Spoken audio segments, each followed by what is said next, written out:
Hi, I'm Billy Keels, the host of the Going Long podcast. Every week, I'm going to be here interviewing the absolute best in the business as it relates to real asset investing, as well as real Main Street investors. We're going to be having conversations where you can listen in, and that's going to help you to continue on your path to education so that you feel much more comfortable as well as confident in investing long distance. So make sure that you go ahead and subscribe to the channel. Make sure that you're liking it as well, because that way you can get every single episode as soon as it comes out. And by the way, don't forget to leave today's episode a 5-star review. Let's go ahead and listen to today's conversation. Welcome to the Going Long podcast. We're back once again to continue to help to educate you so that you feel much more comfortable as well as confident investing beyond your backyard. I'm your host, Billy Keels. And if you want to know how focusing on your net worth can be the key to setting medical professionals free financially, then guess what?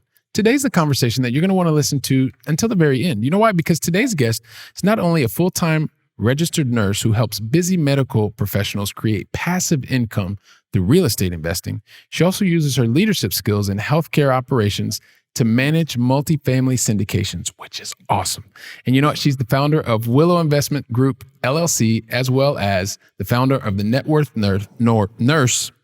Welcome to today's program, Savannah Arroyo. Savannah, welcome to the show. Hi. Yeah, I know it's a mouthful. I am super stoked to be here. Thank you for having me. Savannah, yeah, I'm really looking forward to it. And yes, hey, you know what? I'm human. These things happen. And you know what? I appreciate that you forgive me already. So this is fantastic. Listen, Savannah, as you know, I love to ask everybody at least the same 5 questions. You're going to get 2 in the beginning. You're going to get 3 in the end. And in the middle, well, you and I are going to talk a lot about your long distance investing experience. We're going to talk about what you're doing, helping medical professionals and opening their eyes to new things and things like that. And everybody's going to get a chance to get to know you even that much better. So if you're ready for us to get started, I'm ready to ask the first question. Let's do it. All right. Perfect. So I guess before we even get started, help us to understand, where do you live in the United States? Yes. So I live in Los Angeles, California. Fantastic. That little known city out on the west coast or the left coast of the United States. I think most of us know where Los Angeles is. All right. Perfect. And then, what's the most positive thing that's happened to you in the last 24 hours? I would have to say my 3-year-old daughter is doing swim lessons. And yesterday she went completely underwater and grabbed an object. I'm just super proud of her. On that. Fantastic. So that's the other thing we didn't talk about. You're a mother of 2 and wife. So yeah, you're very, I guess you've got a lot of free time on your hands is what most people think. Yeah, exactly. Well, appreciate you sharing that. And our children started swimming early on, and be able to see those advances and things like that are always fantastic moments. So appreciate you sharing that with us. And, Savannah, in the beginning, I did my best in, I guess, what you can do in 10 seconds to kind of tell your story, if that's even possible. But I would love for you to give us a bit more of an extended version of your backstory. And if you could, along the way, you could also talk about some of the different decisions that you've made to get to this point in your journey, would be very, very helpful. And then from there, you and I will talk about kind of what are some of the specific things you're doing today and kind of what the future looks like.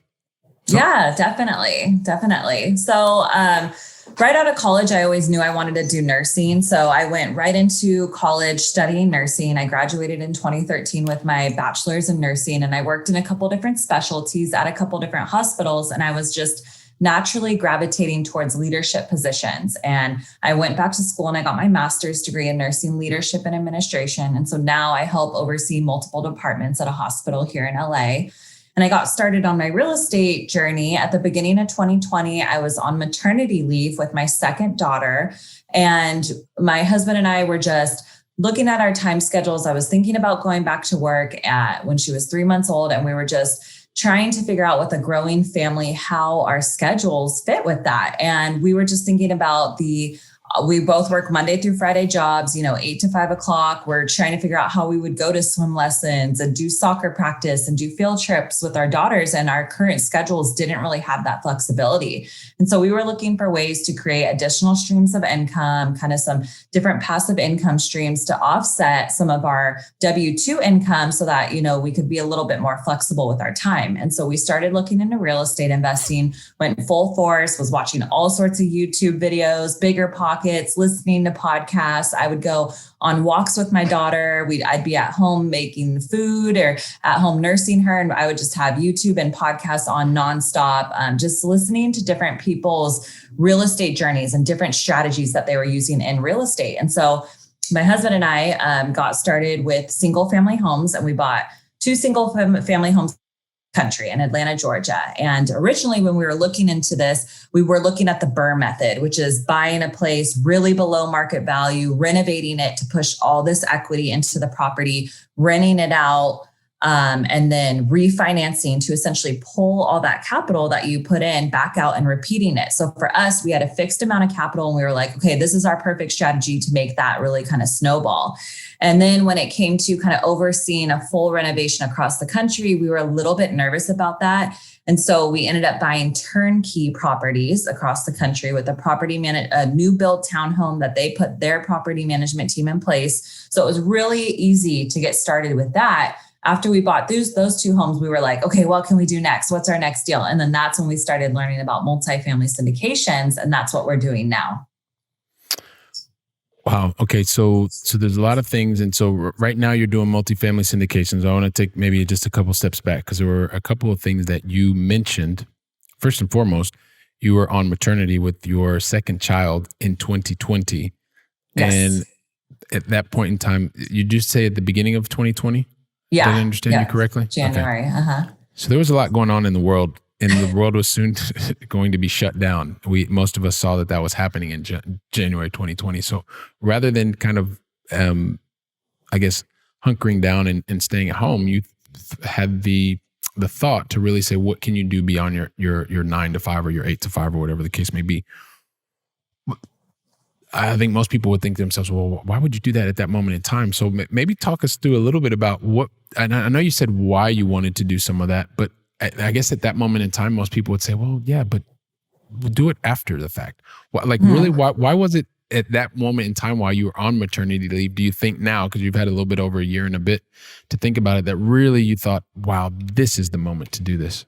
Yeah, definitely. I think I was getting a lot of that motivation and encouragement through podcasts that I was listening to. And I was listening to them, right before the pandemic started. And then as the pandemic started going on, I was hearing these huge thought leaders in the real estate industry kind of sharing their take on it. And a lot of them were comparing it to the Great Recession back in 2008 and just kind of how opportunity presents itself in times of crisis like this. And for me, it was really just educate. Like I was going to spend all this time, as much time as I could, educating myself on different strategies, on different ways to make it work, techniques, building relationships with people. And so at that point, it was really just getting the motivation and encouragement to start doing my own research so that when I did get started in it, that I was coming from a foundation of education.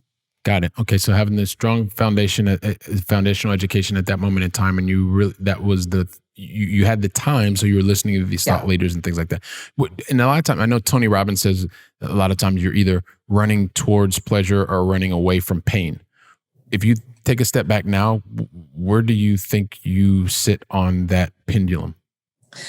Yeah, I'm definitely, I'm a Tony Robbins junkie. I started listening to him when I graduated high school. He is one of my go-tos. I give him so much credit for just my mindset of being able to accomplish things and his ability to reframe thinking and just staying positive, pushing forward. That's definitely something that I think I can relate to. And especially in times like this, like I was getting ready to go back to work. I had 2 daughters, a 3-month-old at home, and I was leaving them with a daycare during the pandemic, not knowing what's going on, to go work in the healthcare system because it was a complete mess. I was a leader in the healthcare system. So we're going in and making constant changes on a daily basis. We were laying our staff off. We were closing down our offices. We were just really adapting and kind of pivoting to all the changes that were going on to the world. And it was very, very stressful being a leader in healthcare at the time. And so for me, it was really just more reaffirmation that I need to be looking for alternative ways to bring in different income streams. Okay. So really, really moving towards, I guess, the pleasure pendulum. And the reason I asked the question is because we have so many different IT sales professionals or either IRT and pharma tend to listen to us a lot. And many times people say, well, yeah, you already have so many things in life. Like, why would you want to even do anything else? And usually it comes down to those principles, right? Either you're running away from something or you're running towards something. And that always intrigues me. And because many times people would say, well, you're a leader in the nursing profession. Like, you don't need anything else. Like, so many people aspire to the type of role that you have. Why do you want more? And I think it helps a lot with with mindset in terms of helping people to understand, why people do certain things. Yeah. Sorry, did you want to add something on that? No. Go ahead. Okay. No. So, one of the things that you'd mentioned this, right? And I read a lot of books, and I read Rich Dad Poor Dad, and then I got hooked, and then I started reading the whole series of Rich Dad series. And then I started reading other books on real estate, and I just started doing a lot of things that you were talking about, listening to podcasts, consuming content on YouTube, et cetera, et cetera, et cetera. But the one thing that I always noticed, or at least I kind of understood, is that they said, buy the property where you live and be able to earn $200, $300 a door. And although they weren't saying it, some that did say to be a landlord, like it was like live where you want in the same city. Like you have to be in the same city. And you just mentioned that you live in California and that you bought your first, if I understood you correctly, you bought your first turnkey properties were they in Georgia? Yes. Which is all the way on the other side of the United States. Yes. And I know that today you are actively investing in places that are not in California. So, and that kind of the whole point of like so many people listen and watch us is that we believe that we want to help people feel comfortable and confident investing beyond their backyard. But it goes against everything most of the books say. So, Savannah, why in the world did you choose to invest beyond your backyard? Yes, definitely. This is a huge topic that I love covering because this was something that I even was learning about when I was listening to podcasts of like the concept that you can invest long distance. And to me, that's such a crazy concept. But as you start learning more about it and the tools that we have in 2021 and just the technology to be able to literally walk the streets on Google Maps. Like you can go and look at a city and walk the streets and get a feel of the neighborhood. And you can call brokers and real estate agents over there and get a feel and look at different maps. And, if I'm looking at a new city, I'll go on Instagram and look at a location where it's pinned and see what people are posting in that specific city. So there's a lot of stuff that you can do to make yourself comfortable in a city that you've never even been to. So I was leveraging a lot of that technology. And for us, why that was really kind of our first option is because it is very expensive in Los Angeles, California. I mean, we live here, we own our primary home, and there's a lot of people that invest here in LA for a lot of different reasons. But for us, in order to make our capital really stretch, we just were initially looking at alternative markets as opposed to LA. And so we began our real estate research really looking at different markets and investigating and learning about all the tools that we could use to make it work a long distance real estate strategy. And that really is building up your team across the country or wherever it is that you're investing. Fantastic. And so when you're really thinking about long distance investing, and you're thinking about the team and you're thinking about being able to build that team, I'd like for us to explore that because Savannah, I agree with you like so much because and one of the things that I like to talk about, and I talk about it frequently is, there's kind of have to have four things that are in alignment in order to be successful in long distance investing. You need to be able to have your own personal philosophy on investing and understand what benefits that you want this particular asset or any asset to provide you. Afterwards, you need to know the location that is going to give you the highest probability of being able to achieve those benefits. And then without a doubt, the third is like the most critical element, I believe as well, which is building the team, like having the right team that understands the location and understands what you want as an investor to be able to benefit. It's key. And then afterwards, whether you buy pieces of energy equipment, you buy a huge multifamily 300 unit complex, you buy a mobile home park, or you buy a duplex. If those four things are in alignment, then you have a much higher probability of success. But when you talk about it, a lot of times we still get stumble over the team aspect. How do you build the team, or what are some of the different tools? And it sounds like you know a lot about this. So it would be great for you to share, like, what are some of the things that you have found to be beneficial when you're looking to build a team? And then I may ask you a couple of questions about maybe some specific tactics that you've used. Yeah, definitely. So I love that you mentioned those three things, because when you jump into the real estate world, you have to start narrowing it down, like what you want to do, because it can be so overwhelming to be like, hey, I want to get started in real estate. Like, where do I even start? Okay, like find a strategy and start finding a market where it's good and start, narrowing down your options. And then it kind of directs you in the path that you need to take. So for developing a team, there's key players that you have, right? So your broker, whoever's getting you your deals, your deal flow. So your brokers, the financing piece, who's your lender. If it's hard money, just if you're capital raising. So the financing piece, different property manager. So that's huge. The property management team, if you're investing out of your state or country or whatever, you need to have a great property management team, because they're going to be the ones that are essentially running the property on a day-to-day basis. So my husband, he does asset management. So he manages our property manager. Time the manager is like boots on the ground at the property. So it doesn't mean just because you have a property management team that you're completely hands off. You do still have to kind of stay in touch with that person in terms of open communication. So really, when we're trying to find a team, we have a list of interview questions that we are pretty specific on in terms of getting to know different key players in the market. And then what we do is we ask them for referrals. So we ask our property management team, if we really like a property management team, we ask them, hey, do you have contractors that you work with? Because that's huge. Trying to find contractors across the country is probably one of the biggest, like our scariest hurdle that we had to cross when we were investing out of state, because they can make or break you in terms of if you're doing large renovations or repairs or just anything that could be going on with the property. The contracting team is out there kind of fixing that, and it could completely blow your budget, or, so you got to be very transparent and open communication with your contractors. So using someone that your property management team uses is really big. And so we'll ask them these questions, kind of how much experience you have in the market. For our brokers and property management team, like how many units are you overseeing? Do you have experience with, like, if we're doing value add multifamily deals, like, do you have specific experience going in and raising rents on these buildings and overseeing different renovations and maintenance repairs, that kind of stuff? So really asking them kind of their experience level, and being very open and transparent with your strategy. So we're do value add multifamily syndication. So we're raising rents, doing some repairs and renovations, turning some things. So we vocalize our business plan and make sure that our property management team is on board with that and that they're willing to carry it out. So a lot of open communication is huge for solidifying this team. And you do it gradually. You don't have one conversation with someone and then all of a sudden they're your property management team. You kind of follow up with them, vet out a few different people. And then we're kind of finding these people either on the Bigger Pockets website or just on Google and Yelp, or getting, like I said, referrals. Fantastic. And so you have everything from referrals to going to Bigger Pockets to going to Yelp or going to any kind of area where you can get recommendations and or feedback. Which have you found to be the most effective channels in terms of finding what you believe initially as the right fit? And I mean initially, because afterwards each person needs to do their own due diligence and things like that.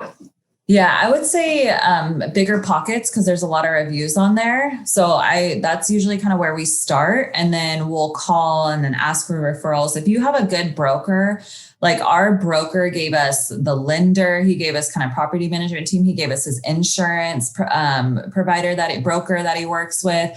So these people who are very active in the real estate community have a lot of resources, and they have their team that they like working with. So if you start working with them, chances are they'll give you a lot of referrals, and then it's up to you to kind of vet out those people to see if they work with you. And I like how you place that, right? Because it's a matter of being able to, and this is one of the things we see all the time, when you're playing with players tend to run together.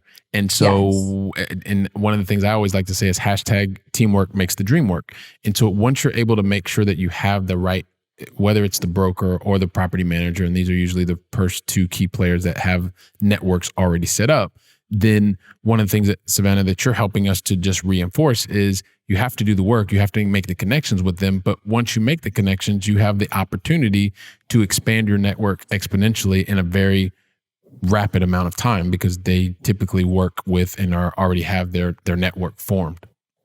Yes, exactly. Savannah, one of the things that you mentioned as well is, so a lot of it has to do with you want to ask the questions, and you have a check sheet or checklist. Sorry, checklist. Sometimes I forget my words. My words get confused. I speak 5 languages, so sometimes it gets a little bit crazy.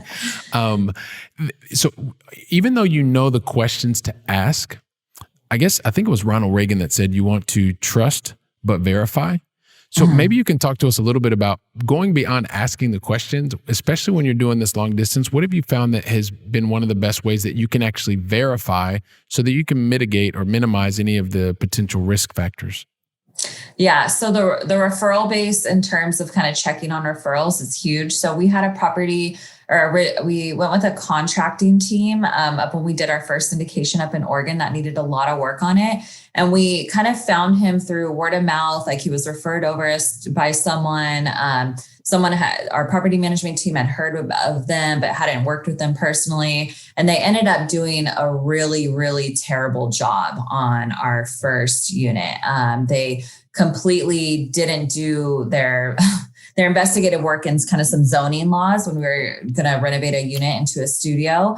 And it ended up being a huge loss for us. And those were questions that we asked in the beginning. Hey, this is something we can do, right? Like, our business plan kind of runs on this. Like, this is really important for us to be able to convert this storage space into a studio unit. And we asked all the right questions. And then, 3 months later, after we close on it and we get started on the work, they came back and told us, hey, you're not going to be able to do that. And for us, it was so defeating to put a lot of our trust in a contractor team that we just assumed, they were doing their job and their due diligence. And I mean, it was a huge learning curve in terms of like, what could we have done to prevent this from happening? And then at that point, we ended up letting them go. And that was a hard decision too, because it was like, okay, we already had this team, and kind of removing someone from your team was something we didn't necessarily want to do. Like, we were kind of just like, okay, well, how can we continue to make this relationship work? But it was such a huge loss for us that being able to decide, hey, we can kind of restructure our team, let this member go and bring on someone else, was a concept that we didn't really anticipate doing. Like, we were hoping we would have our team going through these deals. So that was kind of us being okay with doing that, was like a mindset shift that we had to kind of overcome when that happened. And so, Savannah, so you actually asked the question, the checks and balances, it seems like as a result of it being there or not being there, ultimately you as the investor have to pay the price there. But was that, so, and just to make sure we understand, was your decision to let that team member go because you just didn't feel that you would be able to trust moving forward together again?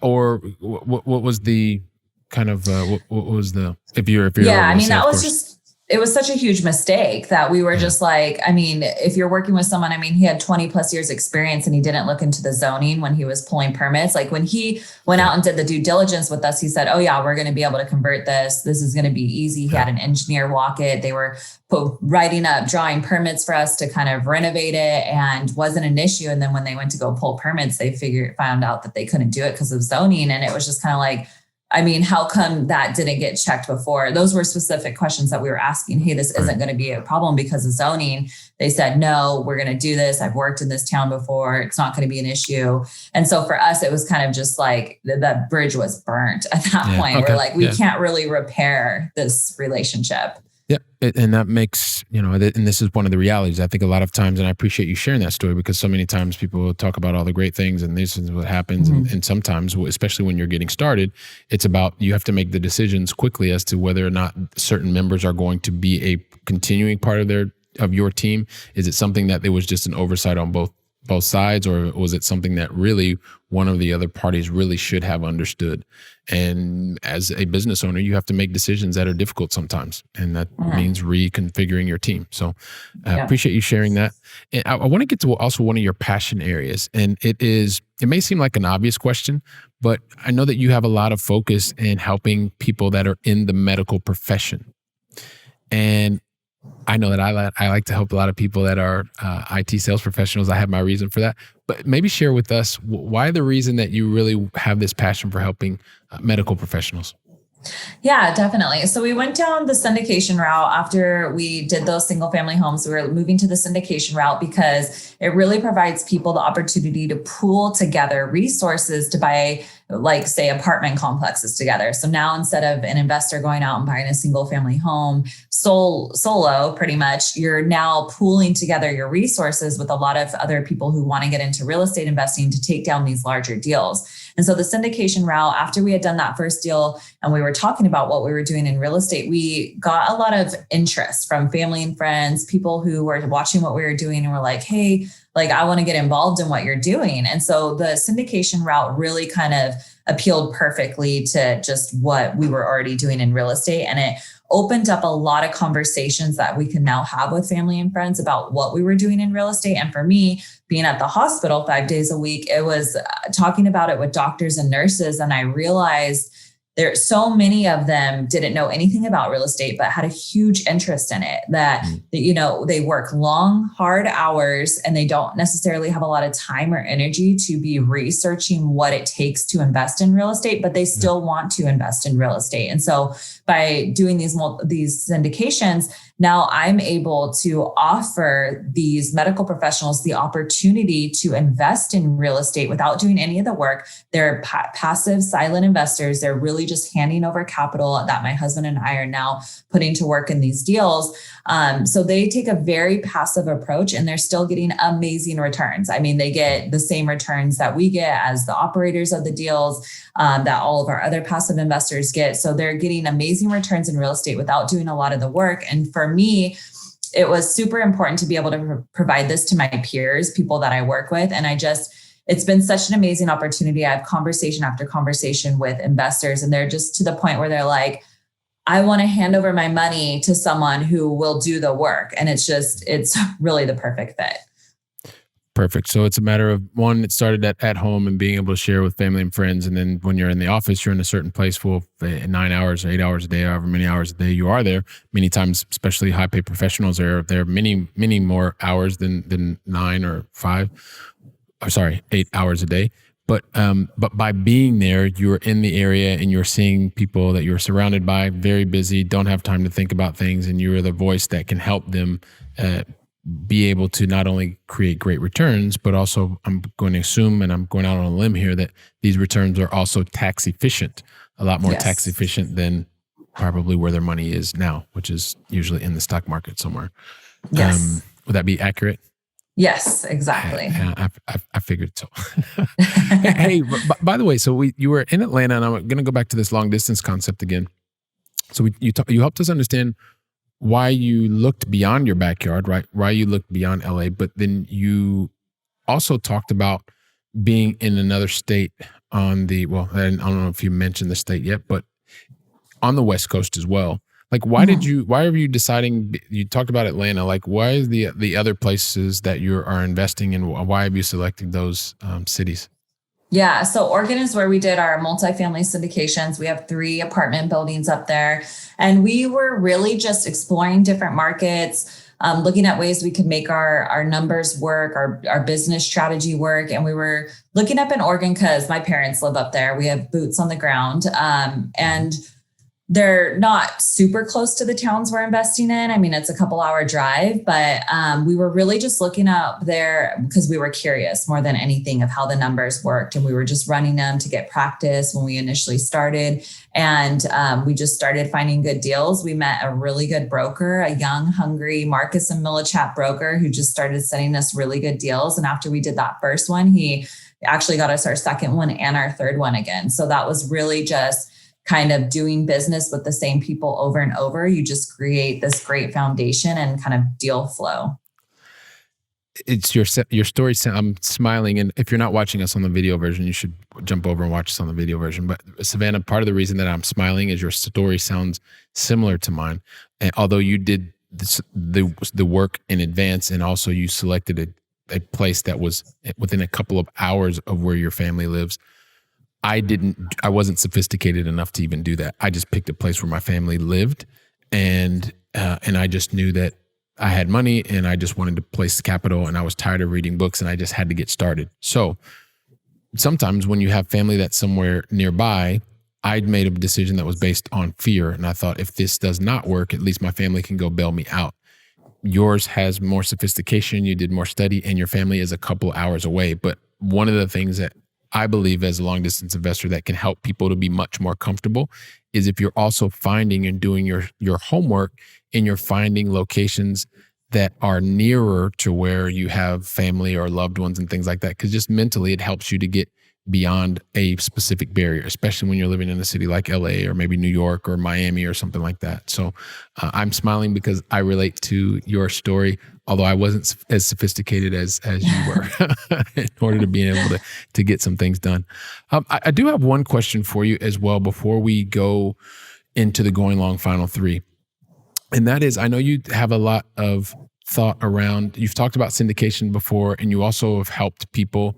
And it's something that I see more and more, and I talk to potential investors about, and they're asking about joint ventures or syndications. I personally focus a lot of my time and energy on syndications. I don't focus as much on joint ventures, but maybe you could also just help some people to understand. It's one of the things I would recommend people go check out your website, because you do a really great job there as well, is help people to understand kind of what are some of the different, like there are two different tools. One is joint venture and the other is syndication. Maybe help people to understand the difference between the two, so that when the opportunity arises, they may know which could be the best tool for them in their situation. Yeah, definitely. So I think you want to first decide how much work you want to do as an investor coming into these deals.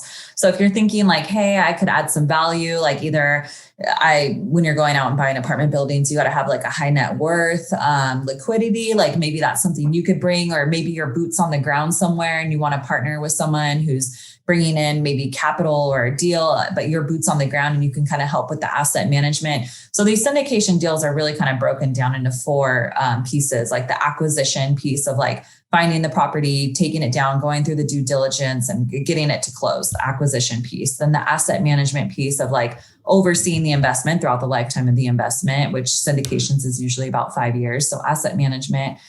The capital raising. So if you're able to bring capital to a deal, either through investors or yourself, that's another piece. And then kind of like the investor relations marketing, kind of how you're communicating all of that, if you're going to be going down the syndication route. So if you're able to bring something to a deal and want to do some of the work, then maybe you could do a joint venture. And so a lot of people will partner with other people, say, I want to come in and I can do the acquisitions and like the financing piece, but someone else wants to do the asset management and the investor relations. We could team up together and take down an apartment complex and kind of offset some of that work by coming in as a joint venture. And really in apartment syndications, multifamily, they're such big deals that there are a lot of people working on them. It is not a solo sport. It's a team sport. There's a lot of people involved in these big transactions because there's a lot of work to be done.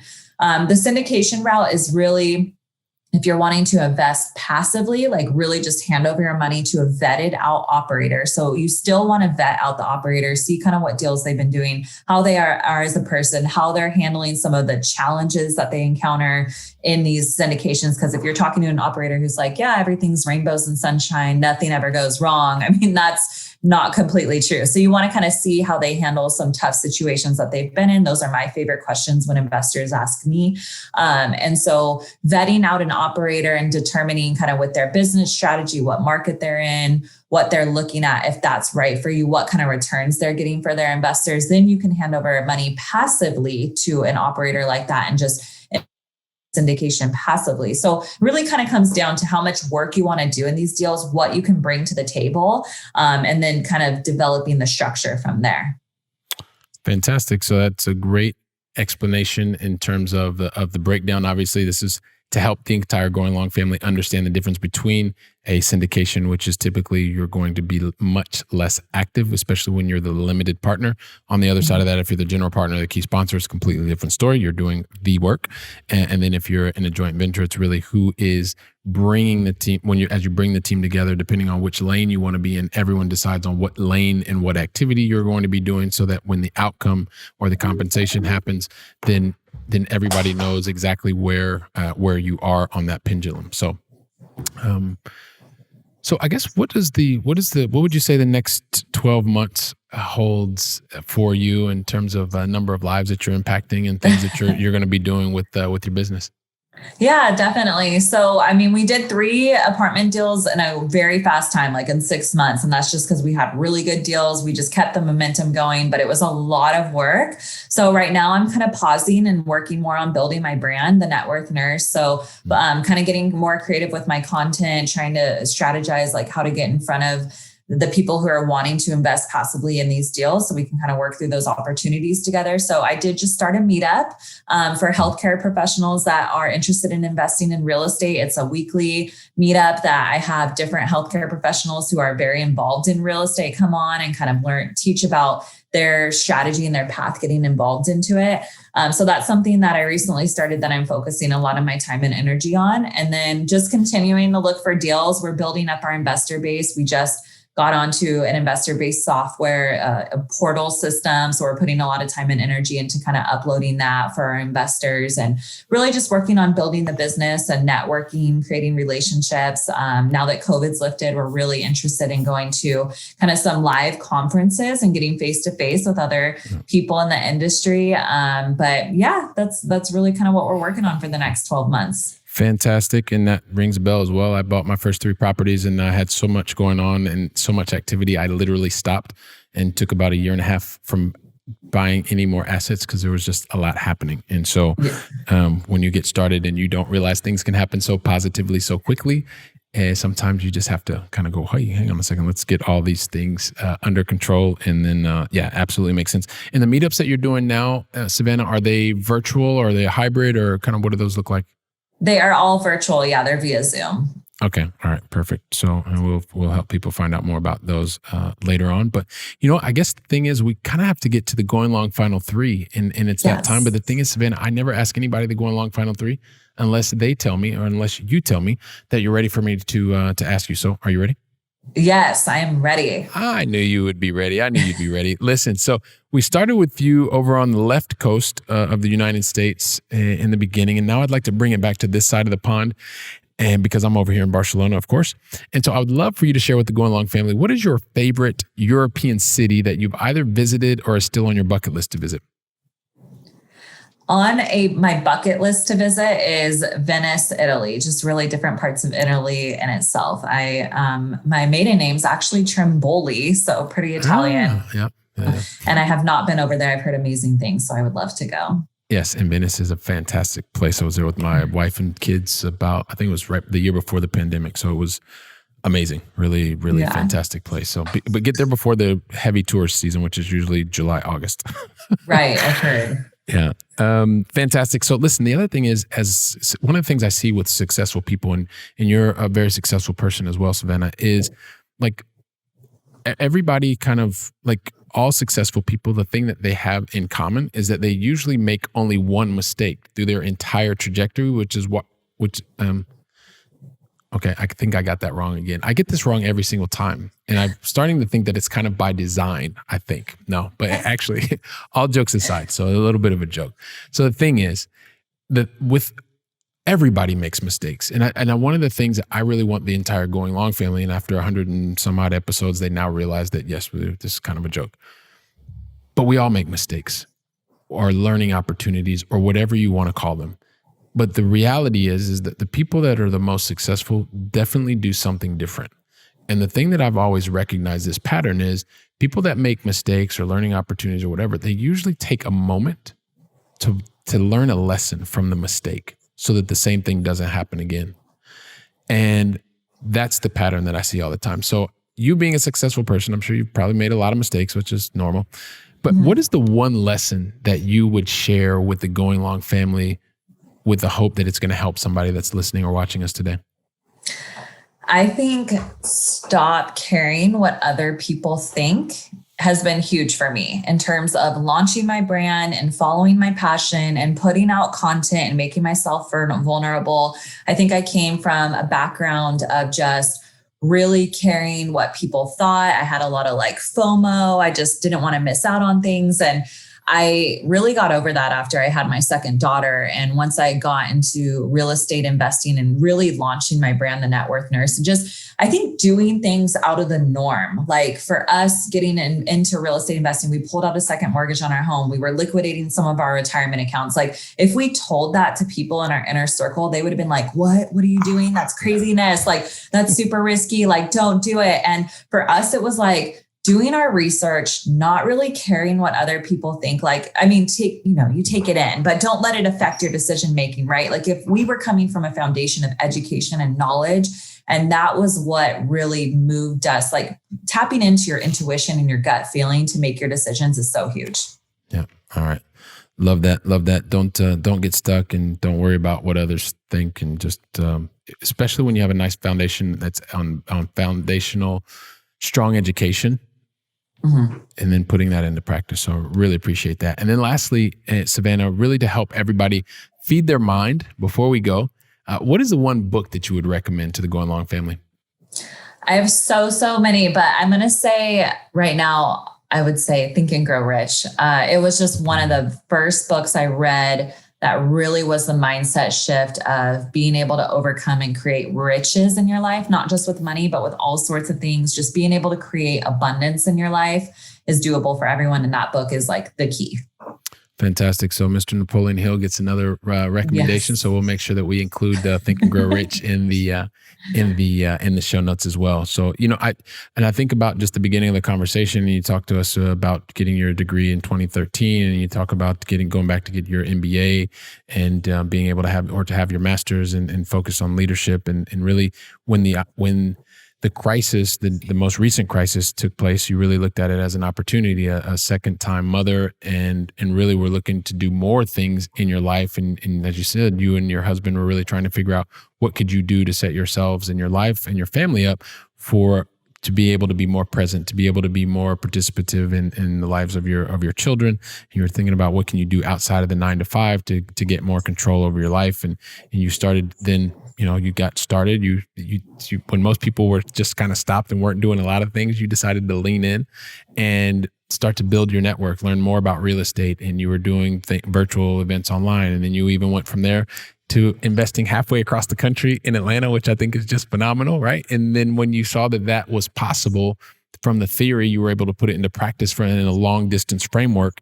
And then you recognize that, hey, listen, not only can you do it halfway across the country, you're also able to go out in the circle of influence that you are part of.